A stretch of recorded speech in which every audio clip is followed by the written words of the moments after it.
Stock exchange पूरे हफ्ते हमने देखा कि रेड जोन में ट्रेड होती रही। 2000 पॉइंट से जायद की कमी भी हुई। 100 इंडेक्स 76,200 के लेवल से गिरकर 72,000 के लेवल पर आ गया। क्यों इतनी पैनिक मच गई है स्टॉक मार्केट में? देखिए, बजट में बहुत अजीब और गरीब खबरें आ रही हैं और इसमें स्पेशली जब गवर्नमेंट के ऑफिसर्स इन्वॉल्व हो जाते हैं कि रूमर क्रश करने के लिए, तो उस रूमर का स्ट्रेंथन होना, ताकत बन जाना ज़्यादा बढ़ जाता है। और यही हुआ है कि रूमर क्रिएट होती है, रूमर्स खत्म हो जाती हैं, प्री बजट हर साल होती हैं। लेकिन इस दफा जो है ना, जो फिगर्स और जो रूमर की स्ट्रांग होने का इसलिए है कि गवर्नमेंट की तरफ से डिनाइल बहुत आ रहे हैं। दूसरा, किसी पर इल्जाम डालना ये रूमर का एक और भी रीजन बन जाता है स्ट्रेंथन होने का। तीसरा ये कि हमको भी पता है, पूरी दुनिया को पता है कि बजट तो बहुत खतरनाक होगा, बहुत तकलीफदेह होगा, बहुत मुश्किलात लेकर आएगा, फाइलर्स के ऊपर ही लाएगा। नॉन फाइलर तो अभी भी मुस्कुराते रहते हैं, वो कहते हैं जो कर सकते हो कर लो, हम फाइलर तो बनेंगे नहीं। और अपना ये जो अगर कैपिटल मार्केट को छेड़ा गया है किसी भी तरीके से, स्पेशली कैपिटल गेन टैक्स के मद में, तो वो जो है पूरी कैपिटल मार्केट को खराब कर सकता है। और उसका आपने एक छोटा सा एक कहते हैं ना ट्रेलर देखा है, जो आजकल लोग चलता है ना कि फिल्म के तरह। बिल्कुल।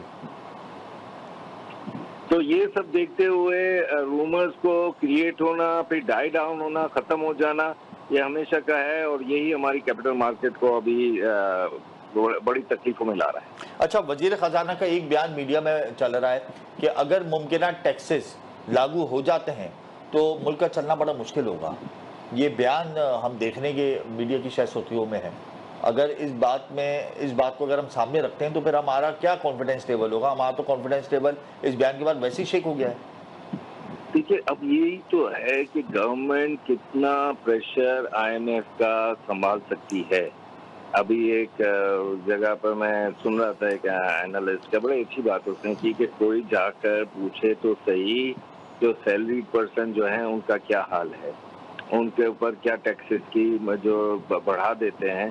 सैलरी तो उनकी नहीं बढ़ती है, तो सैलरियां तो बल्कि उनकी जॉबलेसनेस सब क्रिएट हो रही है जब इंडस्ट्रियां बंद हो रही हैं, इन्फ्लेशन की वजह से गिन लें, हाई इलेक्ट्रिसिटी के बिल की वजह से गिन लें, इंटरेस्ट रेट की वजह से गिन लें, तो वो उनकी एक तो जॉब जा रही है और दूसरा जिनके पास जॉब है उनके ऊपर टैक्सेशन का बोझ बढ़ रहा है। इसी तरह जो इंडस्ट्रियां हैं, जो लिस्टेड हैं, जो नॉन लिस्टेड हैं, जो टैक्स भर रही हैं, और फिर जो हाई एंड के जो इन्वेस्टर्स हैं, बिजनेसमैन हैं, वो टैक्स भर रहे हैं। बाकी तो पूरा पाकिस्तान, लोग बार बार कहते हैं कि 30 लाख यहाँ पर टैक्स पेयर हैं। उन 30 लाख में भी बहुत जो मिनिमम वाले भी आप समझ लीजिए 25 लाख तो वो होंगे जो बहुत कम वाले हैं, बहुत कम जिनका वो ईयरली मिनिमम टैक्स लग रहा है। बिल्कुल। बाकी तो आप पूरे पाकिस्तान में 5 लाख जो रियल टैक्स पेयर हो, 5 लाख से ज्यादा नहीं हो सकते। 5 लाख से ज्यादा नहीं हो सकते। ये जो एग्रीकल्चर सेक्टर है, क्या इसको नवाजा जाएगा इस बजट में? जागीरदार वडेरों का जो ये सेक्टर है, इसको इस दफा भी नहीं पूछा जाएगा? क्या तवक्कुआत है आपकी? मैं समझता हूँ ये फिर भी अभी भी एग्रीकल्चर पे कुछ लगा नहीं सकेंगे। वो हमने कई मरतबा कहा है, कोई हजारों मरतबा कहा होगा कि भाई इनके ऊपर कुछ आप टैक्स लगाएं।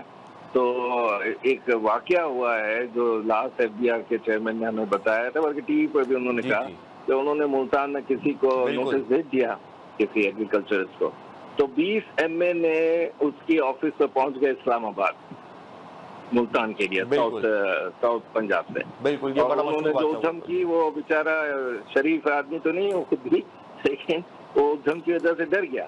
अब ये जो है अपना टैक्स का जो रिजीम है, ये हम इंडिया वाली तो टैक्स की रिजीम है नहीं यहाँ। कि हम 80s में जब बॉम्बे जाते थे दोस्तों से मिलने, तो एक गाड़ी का डेक लगाने से पहले वो पहले देखते थे कि उनके पास अवेलेबल है, कि ये हमारे पास व्हाइट मनी है, ये टैक्स हमने इसका दिया हुआ है, फिर वो खरीद सकते हैं। और यहाँ पर तो पूरी पूरी गाड़ियां ले आते हैं नॉन फाइलर्स, उनको कोई पूछने वाला नहीं है।